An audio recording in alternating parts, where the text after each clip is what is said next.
Hey YouTube, this is Southern Prepper One. I want to talk about a subject of community.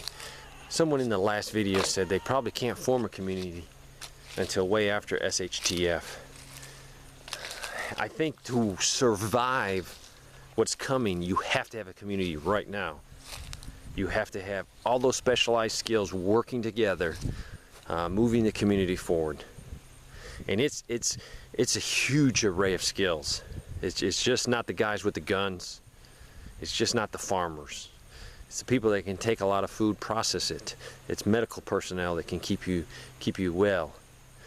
It's the mechanics that can keep that tractor running. It's those guys that can go out there and wheeling and dealing and getting supplies, fuel for tractors, medicine. It's going to take a lot of different people in a skill set. So I appreciate that comment about, it'll take a while before you can form a community.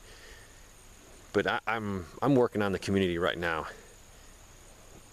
Inside our group is a lady that survived the fall of communism in Bulgaria. When communism fell, it also created a huge financial collapse for the country. She said pretty much overnight she had $10,000 in US money, the equivalent, in the bank. Instantaneously, it was 10 cents when the inflation kicked in, hyperinflation kicked in. No value. She took her very small used car, sold it, got a bunch of money for it, but the money was worthless. But she was able to pay her mortgage and totally pay it off with all that worthless currency she got. She did that very quick. She survived that. It was not a fun time. She has seen, I talked to her last night, she has seen the same financial signs in the United States economy. She says it's coming without a shadow of a doubt. And this is a person that lived through it. She is just a wealth of information.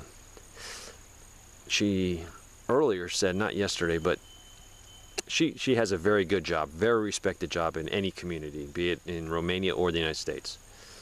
She said on her breaks, she would go out and look for snails, look for anything she could eat. You might say, man, was food that scarce? Yes, food was that scarce and that expensive. She said candles were probably one of the most sought after items. People lost their electricity, couldn't pay it. Candles could only be bought on the black market, and they were very expensive, out of reach of most people. So we need to remember that. Stock as many candles as you can. She said the people that survived were the people that organized, the people that worked together, and the people that they already knew. People that did not want to organize, did not want to share resources, share skills, had a much harder time. She said community was the only way they survived. She said she spent a few very hungry days not getting enough to eat. She is just a wealth of information. I'm going to try to interview her. When I talked to her last night, I've talked to her many times, but last night it was just, I don't know, eye-opening that, you might think, oh, Bulgaria's a third world country.